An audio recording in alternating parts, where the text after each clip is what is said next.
So my name is Jackie, and I'm the ninth grade girls leader here. I've been a leader for about 2 years now, and I've really enjoyed my time here, getting to know all the students. My girls are amazing, and the other leaders here, you guys, were blessed with great leadership. And I've just really been blessed to be able to serve here, and it's really helped me grow in my faith, and I'm just so thankful for that. As we've said like 1,000 times today, that we're going to camp. And, yeah. So we are 4 days out from camp. And last year was my first experience of UI camp, and it was so much fun. I was extremely tired when I got home, not used to staying up that late and getting up that early, but it was fun.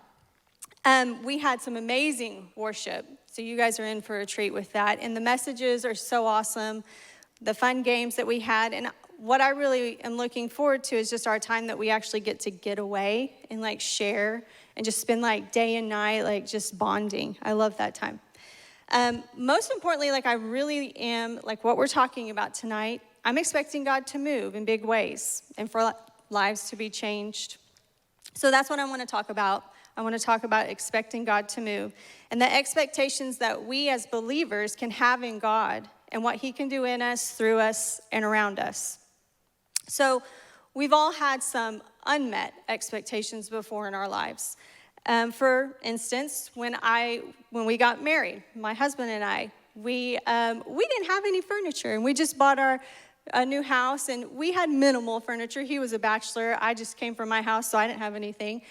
So I am a person who really likes home interior design, and it's just my thing. So I would get on the internet, because we didn't have social media then. We didn't have Pinterest. We didn't have smartphones. We didn't have Instagram, anything like that to draw inspiration. So I would just like print off pictures that I would see online, and I would keep them in a book. And when we saved up enough money, we would go out and we would search for the furniture that we wanted. I was pretty excited about that. But when we got there, I realized things weren't meeting my expectation. I had a really expensive taste. And so it was either like way too expensive or it was just not meeting what I wanted.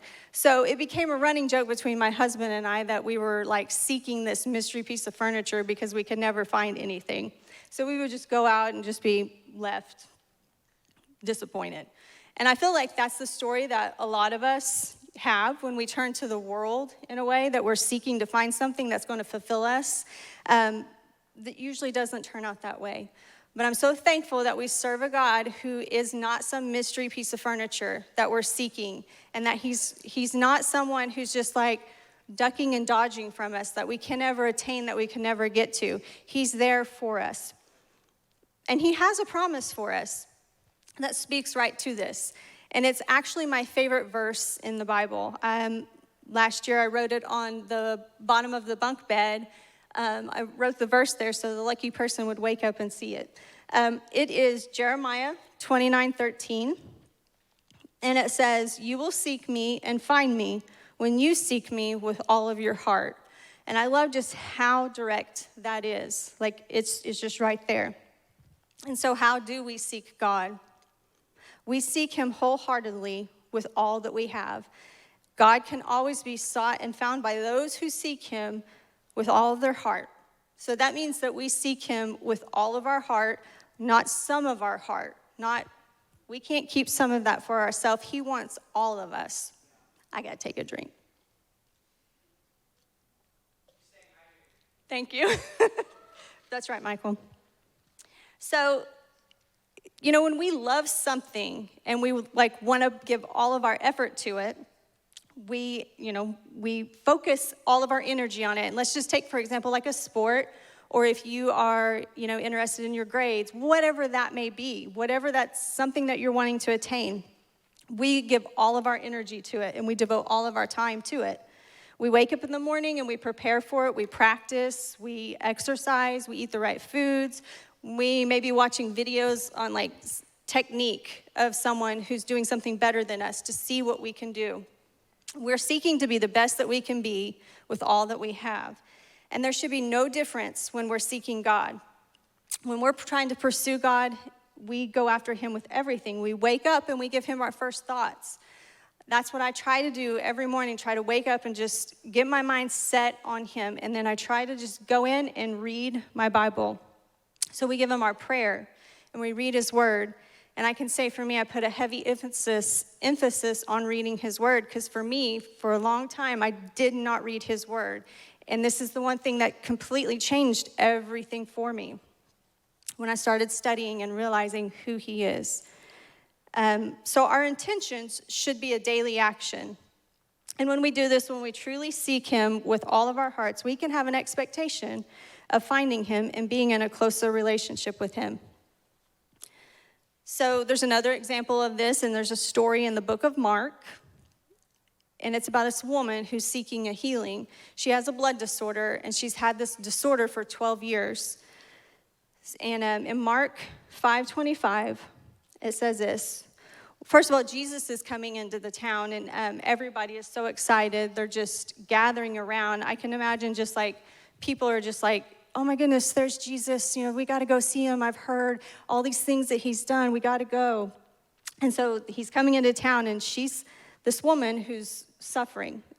And it says, and a woman was there who had been subject to bleeding for 12 years. She had suffered a great deal under the care of many doctors and had spent all she had. Yet instead of getting better, she grew worse. So she's suffering, and she's looking around to the world around her to heal her. And she's not getting any better. Like, she's going to the doctors. I don't know, she's probably asking her friends, like, what can I do? Is there anything you know that can help me? Maybe she's going to the marketplace to see if there's something there that can help her, but nothing is adding up.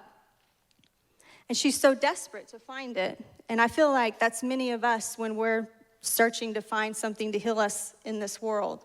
When we look outside of God, maybe it's not just a healing. Are we looking in our relationships, like with a boyfriend or a girlfriend? Are we looking for them to fulfill us? Are we longing to be accepted from the outside world? Are we looking to see what's acceptable and thinking that that's where we find our validation? Or could it be like just our desires? Our desires not lining up with what God, but they're lining up with the world. Whatever it is, we know that the world cannot fulfill that. But Jesus can. But Jesus can. And he is ready and willing to be everything we need if we only open our hearts to him. So she was getting worse, and she wasn't getting any better. But when she heard about Jesus, she came up behind him in the crowd and touched his cloak. Sorry, it gets me a little emotional. Because she thought, if I just touch his clothes, I will be healed. And immediately her bleeding stopped, and she felt in her body that she was freed from her suffering. At once, Jesus realized that the power had gone from him, and he turned around in the crowd and asked, who touched my clothes? You see people crowding against you, his disciple answered, and yet you can ask, who touched me? But Jesus kept looking around to see who had done it. Then the woman, knowing what had happened to her, she came and she fell at his feet, and trembling with fear, told him the whole truth. And he said to her, daughter, your faith has healed you. Go in peace and be freed from your suffering. So I love that. I love how that was her faith. Like, faith is an expectation. And she just heard about Jesus. But her faith is what brought her to him. And there were so many people touching him. And when he asks, like, who's touching me? He knows, like, they're like, well, there's so many people touching. But he knew that the person who touched him had that faith. So sometimes we feel like we have these problems that will keep us from God. So we put up all these walls that are just keeping us from coming to him. And these walls could be that we don't feel comfortable in worship. Like, we just don't want to give our all in worship. When Jesus just wants all of us. He wants all of our worship. And we hide parts of ourselves in fear of rejection, thinking that we won't measure up. Or maybe we messed up, and we just feel like we can't forgive ourselves and that we're not worthy. But his love will reach through to us no matter how impossible or terrible we think the situation is. And we should never allow our fear to keep us from approaching him. So, just like this woman, whatever it is, we have to lay it down at the feet of Jesus and go after him unashamed. Because there's nothing more important in your life than your relationship with Jesus. So we're going into camp, and we can prepare our time right now to just get ready to just meet Jesus, to expect God to move. We got to give him all of our heart and ready to receive what it is that he has for us. So I'll pray. Jesus, thank you so much for your word. Thank you for just giving us your truth, that we know, like when we come to you, Lord, that when we seek you, that you say we will find you. I just pray, Lord, right now for anyone here that's just has something heavy on their heart, that they don't feel like they can come to you. Lord, that you are ready and willing. We just got to come with our open heart. So I pray, Father, that you would just prepare us in this time as we go to camp to just get ready, to just break down the walls and only do what you can do. In Jesus' name, amen.